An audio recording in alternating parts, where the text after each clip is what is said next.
We have had two great quarters, but it is still too early to tell. I'm an optimistic kind of a guy, so I am very optimistic about the future. In general, I think that there is a tremendous need for great software that helps change and transform all the industries around us. There is pressure that we see in certain industries because of what is going on around us in retail, in many parts of manufacturing, in energy. We see a significant pressure. However, I am convinced that the need for new kinds of services will continue to be there and in very large demand. So the question will become, can we renew our existing services fast enough to deliver the additional productivity and improvement that is necessary to beat this downward spiral? And in parallel, can we complement that with new kinds of services which are the future and which have a high growth? And I am optimistic and will share more details about this in April, but I continue to be excited about the opportunity. The world around us is being transformed by software, and we are a software company. We are a most distinguished software company, so I am extremely excited about the opportunities in the future. Right. You've hiked the innovation fund limit from $100 million to $500 million this time. Is this outside your M&A strategy? Towards what will these investments go? And apart from this, will you also have an active M&A strategy going forward? Yes, absolutely. So this is separate from the M&A strategy. Yes, we are very interested in, as I have said before, in acquiring new companies, and you should expect to hear from us over the next weeks and months along that strategy.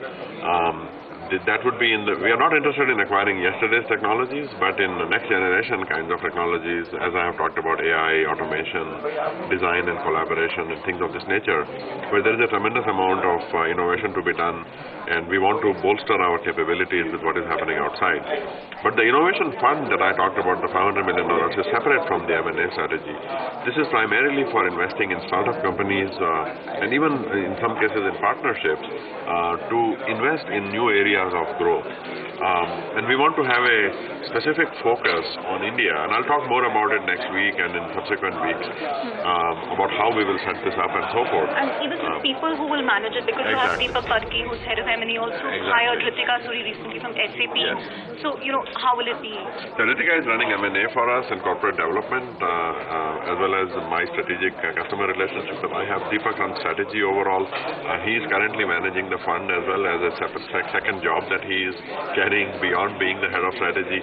So yes, we will also establish the team and the organization to manage this, because with $500 million, this is now serious stuff. Right. Last couple of questions really. So in April, can we expect a detailed strategy on cash usage, on whether you will give it back to shareholders or plow it back? I'm thinking that you have an inclination towards plowing it back more. Yes, we will give out a detailed capital allocation strategy guidance in April.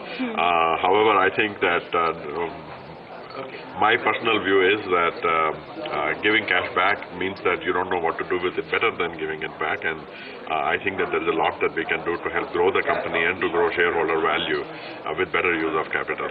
Okay, so I'm taking that no special dividend per se. No, I wouldn't say that. Okay, but Vishal, it's been 2 quarters since you've handled earnings here.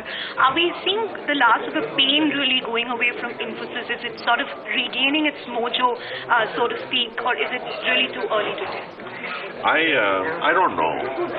What I do know is that there is an incredible amount of excitement in the company. I have been going to all our DCs around the country, and everywhere I go, there is an incredible excitement. Earlier today, before this press conference, I inaugurated the Apple Store here on the Bangalore campus. It is the first Apple Store in any campus in India, probably the first campus Apple Store anywhere in the world. There were more than 1,000 people hanging out there waiting for me to go. Wanting to take selfies. Well, yeah. So there is a tremendous amount of excitement, and I, of course, see that as a great opportunity and also a burden, but a tremendous sense of responsibility. But I don't see the pain. I don't feel that. Obviously, attrition, even though attrition has come down substantially, there is still a sense that 8,900 people that we lost in Q3 who left the company. That is still, even though that is significantly better than the 10,100 in Q2 or 10,600 that we lost in Q1. So we are happy about that, but it's still a very large number. Probably these are things that have happened long before my time. So we are not quite where we want to be, but I don't see the pain. I only see an an unbelievable amount of positive energy in the company, and it just makes me, want to do more and more to help us get back to that leadership position that we used to have. Sure. Here's hoping the burden of expectations don't weigh you now. Thank you so much for talking to me. Thank you, Chandra. Thank you.